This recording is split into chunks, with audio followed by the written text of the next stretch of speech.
We're standing outside the Anza Club for the Bloodshots 48-hour contest, and we have this privilege of speaking to one of the main people for getting this contest started. We're talking to... Hi, my name's Kayla Jenise, and I started the Bloodshots contest in Vancouver. And I've been doing the contest since I think it was 2003. And so I'm the person who came up with the idea for the contest and set up sort of the rules and the guidelines for the contest.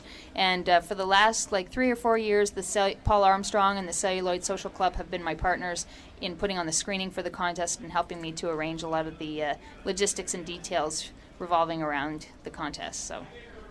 Of course, you were hands-on tonight. If anybody had any questions, any of the judges are people involved, co-involved, I should say, with organizing the event, they could come to you and ask you questions.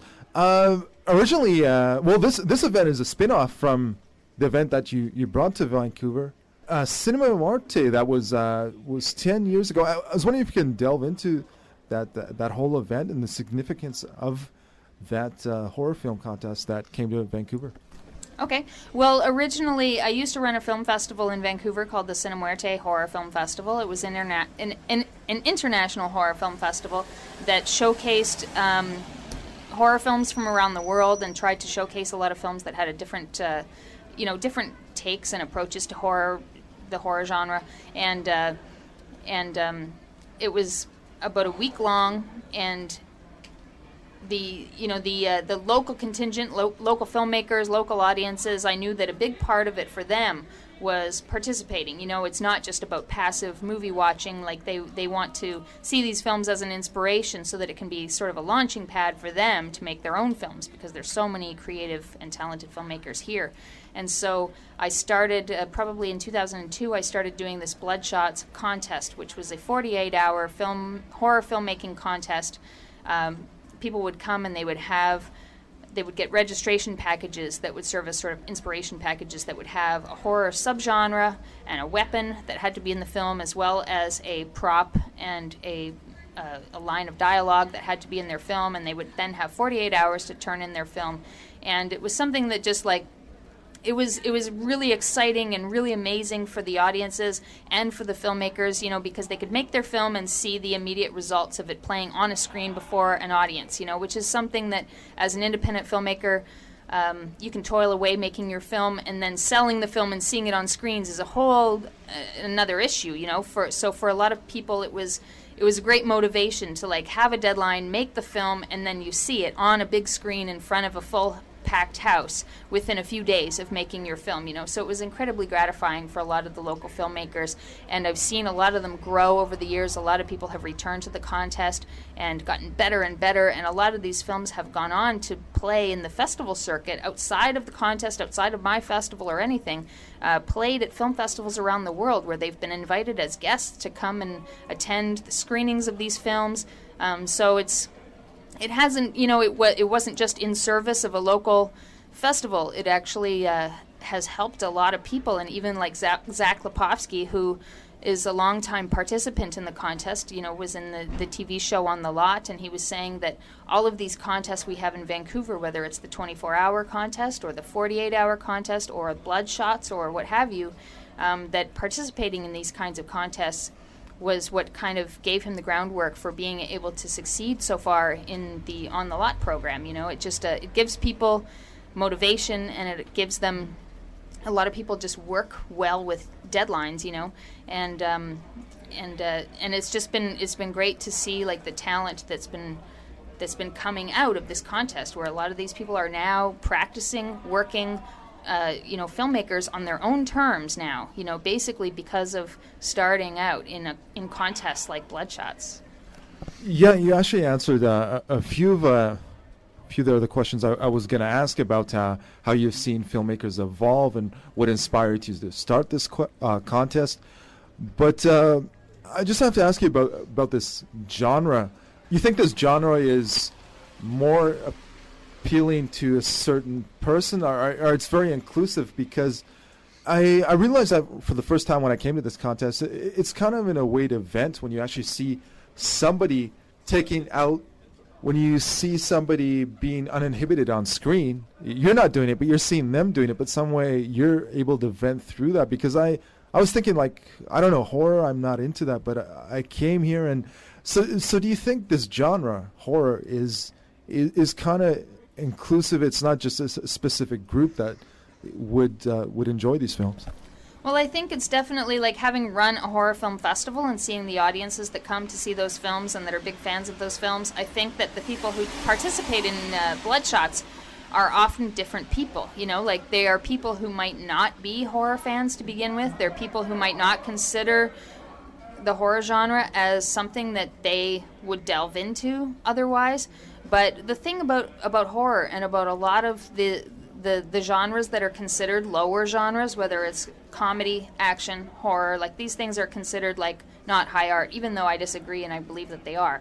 I think that people have a lot of fun making those kinds of films, you know, so even though they might not look as at horror as a genre where they fit in or where their interests fit in or whatever, I think that once people make a horror film and they have so much fun because they are able to be so inhibited and they are able to like experiment so much and express so much in different unconventional ways compared to, you know, mainstream films, I think that a lot of people, and I've seen some of the people who started off in Bloodshots and they did a horror film just, you know, for fun to be part of the contest, and now they've done several horror films, you know, and they consider the genre to totally be a valuable and interesting genre to them, where they can explore a lot of issues that they might not be able to explore as much in a mainstream film, because horror genre audiences tend to be a lot more open-minded than mainstream audiences, you know, so there's a lot more room to play, you know, and I think for a filmmaker or an actor,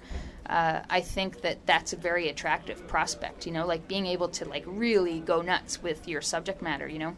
So I think it's been really inspirational for a lot of people. And the deadline, 48 hours. In your opinion, would a filmmaker be able to evolve without a deadline versus not having a deadline? How would they evolve?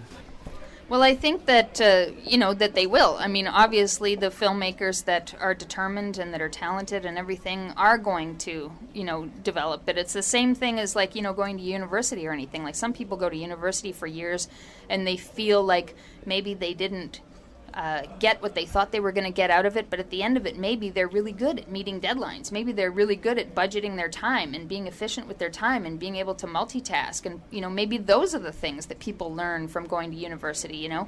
And I think that, you know, with a contest like this, it's that type of thing, you know. It doesn't teach them that, like, oh, for the rest of your life, you're going to have to be limited to making films in 48 hours. But it gives them a lot of skills that they can use so that when they go out in the world and they have to deal with a limited budget and, you know, maybe 6 weeks to shoot a film, that it's like easy to them, you know, because they've had to make complete films, like from conception to output, in 48 hours, you know. And I think that, you know, at the beginning, it's a great skill for people to learn how to use.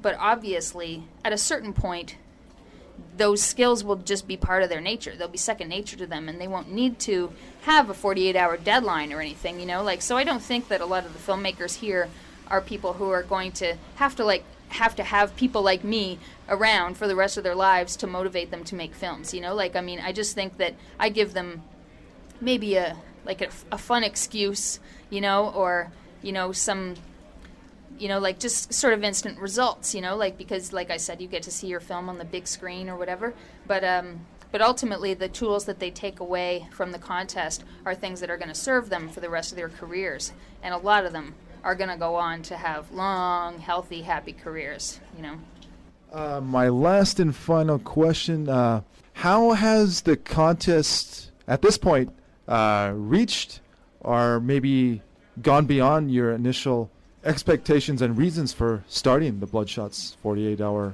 film contest here in Vancouver? Well, I think originally when I started the contest, it was very regional. It was very local, and it was very much focused around having local filmmakers, having them be there in person and showing their films and involving the local community. And the thing that I've seen happen is that so many of these films live on. You know, so many of them go on to the festival circuit afterwards, and that they win awards like in other countries, and accolades, and you know, so for me, it's like it started as something that was local, but now I'm able to see the long-term results of having a contest like this, that I feel as though I'm not just doing something that's, you know, a fun community event. It's like, it is that, but it's also a lot more that I can see now in terms of like where these films are going to go after and where these filmmakers are going to go after, and that I'm able to see how this is really just like a launching pad for people. It's like a way for them to start out and a way for them to learn different skills. But, you know, the contest has evolved in my mind in the sense that I think it's of more global importance now than what I thought when I first created it. You know, just because so many of the films have gone on, and so many of the people involved have gone on to have lucrative and satisfying careers in filmmaking, you know. Is there any link or website for the listeners if they'd like to get more information on your current or upcoming projects? Yeah, but then I also do a lot of film programming and a lot of film event coordinating and stuff like that. And my own website is bigsmash.com, and it's big-smash.com. So that's anything I do, you know, whether it's any new contests I start up or new festivals or screenings or anything like that, they can find out about it from there. Listeners, we're just talking to the one, the only Kayla Jenise, responsible for starting the Vancouver Bloodshots 48-hour film contest. That was a spinoff from her Cinema Orte contest here that took place here in Vancouver from 1999 to 2005, and kept the whole horror genre alive and allowed it to evolve further here in Vancouver. Thanks for your time. No problem. Thank you very much.